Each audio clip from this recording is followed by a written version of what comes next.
तो चलिए आज हम जानेंगे कि फ्रिज के जो सैमसंग के जो फ्रिज होते हैं उनके अंदर इलेक्ट्रिक पार्टों को किस प्रकार से चेक किया जाता है। जिस प्रकार से फैन को कैसे चेक करेंगे, ये आपका सेंसर को कैसे चेक करेंगे, रोटरी स्विच है, इन सारे पार्टों को किस प्रकार से चेक किया जाएगा, हीटर को कैसे चेक किया जाएगा, ये सही है कि नहीं है। इसके बाद जो सेंसर लगते हैं, सेंसर को कैसे चेक करेंगे कि ये सही है कि नहीं है। और आपका ये जो टाइमर लगता है, इस टाइमरों को किस प्रकार से चेक किया जाता है, सब कुछ हम विस्तृत से जानने वाले हैं। ठीक है, यदि आप भी सीखना चाहते हैं कि किस प्रकार से इन सारी चीजों को चेक किया जाएगा फ्रिज के अंदर, तो आप इस वीडियो को अंत तक देखेंगे तो बड़ी आसानी से इन सारे पार्टों को चेक कर सकते हैं। ठीक है, तो चलिए सबसे पहले अगर हम बात करें कि जो के अंदर देखेंगे ये रोटरी स्विच होती है, ये लगती है रोटरी स्विच होती है और यहां पर सेंसर लगा हुआ है और ये क्या है, फैन लगा हुआ है। ये क्या है, फैन लगा हुआ। अब हमें चेक करना है कि हमारे सारे पार्ट सही है कि नहीं है। ठीक है ना, क्योंकि इतने सारे पार्ट कहां लगते हैं, ऊपर वाले डोर के अंदर। ऊपर वाले डोर को खोलेंगे तो आपको क्या मिल जाएंगे, एयर सेंसर मिल जाएगा,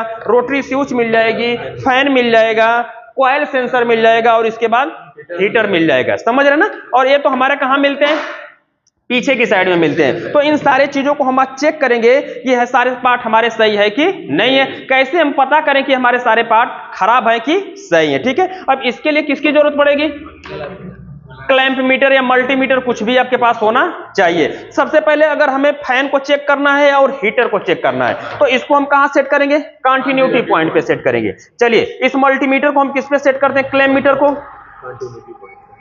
देखिए ये वाला बजर वाला पॉइंट किसका होता है, कंटिन्यूटी का। यहां पर हम सेट कर लेंगे और सेट करने के बाद मल्टीमीटर के दोनों क्रोबों से ये जो फैन के जो तार निकले होंगे, यहां पर हम दोनों तारों को क्या करेंगे, लगाएंगे। और जब लगाएंगे तो यहां पर कुछ रेजिस्टेंस आना चाहिए, कुछ कंटिन्यूटी आनी चाहिए। तो इसका मतलब फैन क्या है, सही है। यदि यहां नहीं आ रहा है तो फैन को क्या माना जाएगा, खराब माना जाएगा। और जब ये फैन खराब होगा तो 1 2 3 4 स्क्रू होंगे, निकालेंगे और फिर नया फैन ला करके लगा देंगे। देखिए इस प्रकार से हम ऐसे रखेंगे। देखिए दोनों क्रोबों को जब रख रहे हैं तो यहां पर कुछ रेजिस्टेंस आ रहे हैं कि नहीं आ रहे हैं, यहां पर क्या आ रहे हैं, रेजिस्टेंस आ रहे हैं। ठीक है, तो इसका मतलब फैन हमारा बिल्कुल क्या है, सही है। यदि यहां पर रेजिस्टेंस ना आते तो फैन को क्या माना जाता है, खराब माना जाता है। ठीक है, तो ऐसे रेजिस्टेंस अगर रखने पे आ रहे हैं तो बिल्कुल क्या है, सही है। ठीक है ना, फैन हमारा बिल्कुल सही है, खराब नहीं है। अगर खराब रहता तो कोई रेजिस्टेंस नहीं आता। इसके बाद यहां से 4 ठो स्क्रू खोलते हैं और फैन को चेंज कर देते हैं। ठीक है, तो इस प्रकार से आप फैन को क्या कर सकते हैं, चेंज कर सकते हैं। दूसरा इसके अंदर आता है क्या, हीटर। इस हीटर को चेक करना है कि हमारा ये हीटर सही है कि नहीं है। अब हीटर को चेक करने के लिए 2 पॉइंट, एक तरफ न्यूट्रल एक तरफ है, इसको भी हमें रेजिस्टेंस चेक करना है। पकड़िए यहां। अब इसके मल्टीमीटर का जो क्लैंप मीटर का एक तार को हम इधर लगाएंगे और दूसरे को हम इधर लगाएंगे। लगाइए, तो यहां पर कुछ रेजिस्टेंस आना चाहिए। देखिए आ रहा है, इधर दिखाइए, बिल्कुल आ रहा है कि नहीं आ रहा है। यदि आ रहा है तो बिल्कुल आपका हीटर बिल्कुल क्या है, सही है। अब इसको यहां से हम हटा करके देखते हैं, इसमें बहुत सारे वायर आपको दिख रहे हैं। तो इस हीटर को चेक करना है तो इस प्रकार से आप क्या कर सकते हैं, देखिए रेजिस्टेंस आ रहा है, मतलब हीटर बिल्कुल क्या है, सही है। अगर नहीं आता तो इसको खराब माना जाता है। तो इस प्रकार से आपने 2 चीजों को चेक कर लिया, फैन को चेक कर लिया और हीटर को चेक कर लिया। अब इसके अंदर देखिए, अब जो हमारा रोटरी ये सेंसर होगा, ये क्या होगा, सेंसर होगा। ठीक है, और इसके बाद ये क्या होगी, रोटरी स्विच होगी। तो ये ब्लू वाला किसका है, रोटरी स्विच का है और येलो वाला तार सेंसर का है। और इसके बाद ये भी क्या है, सेंसर है, तो इसमें भी येलो का लगा हुआ है। तो इसको हम किस प्रकार से चेक करेंगे कि हमारे सारी चीजें सही है कि नहीं है। तो सेंसर को चेक करने के लिए जब यहां पर सेंसर, देखिए यहां पर ये सेंसर जो लगा हुआ है, इसको चेक करना है तो आपका जो क्लैंप मीटर रहेगा इसको हम कहां सेट करेंगे, किलो ओम्स पे। अब आपका जो होगा इसके अंदर ला करके हम किलो ओम्स पे इसको, देखिए किलो ओम्स में हमने सेट कर दिया। और मल्टीमीटर जो क्लैंप मीटर के दोनों तारों को हम कहां रखेंगे, सेंसर के दोनों पॉइंटों पर इस प्रकार से रखेंगे। कितना आ रहा है, 4.6 किलो ओम।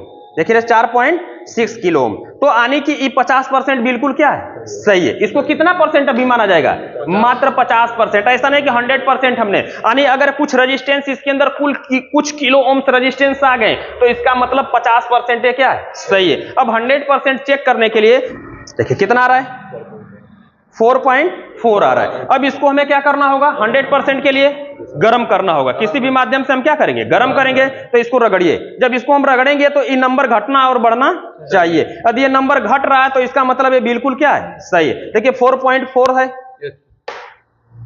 4.3 हो गया, 4.2 हो गया, 4.1 हो गया ना। अगर इस प्रकार से नंबर हमारे क्या हो रहे हैं, घट बढ़ रहे हैं, तो इसका मतलब कि 100% हमारे सेंसर बिल्कुल क्या है, सही है। क्लियर हो गया, 100% बिल्कुल सेंसर हमारे सही है। तो जिस प्रकार से आपने बाहर वाले को चेक किया उसी प्रकार से अंदर वाले को भी चेक करेंगे। यदि आपका कुछ रेजिस्टेंस आ गया तो इसका मतलब Q 50% सही है। इसके बाद इसको हम क्या करेंगे, गर्म करेंगे, और जब गर्म करेंगे तो कुछ नंबर घटना चाहिए।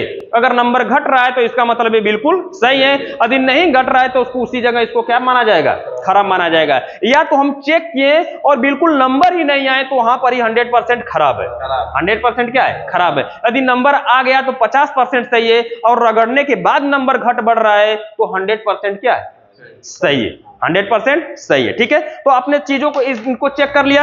आप किसको चेक करेंगे, ये रोटरी क्या है, स्विच है। अब रोटरी स्विच को हम यहां से क्या करते हैं, चेक कर लेते हैं।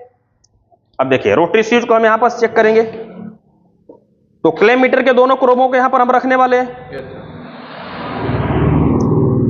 कितना आ रहा है, 9.1 आ रहा है ना। अब इस रोटरी को घुमाएंगे, घुमाइए, हाथ से घुमाइए। हम कोशिश करते हैं, जब हम इसके टेम्परेचर को बढ़ाएंगे तो यहां पर रेजिस्टेंस भी क्या होगा, बढ़ा जाएगा।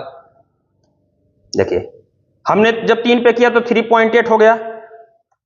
अब हम किस पे किया, 4 पे किया तो 5.6 हो गया।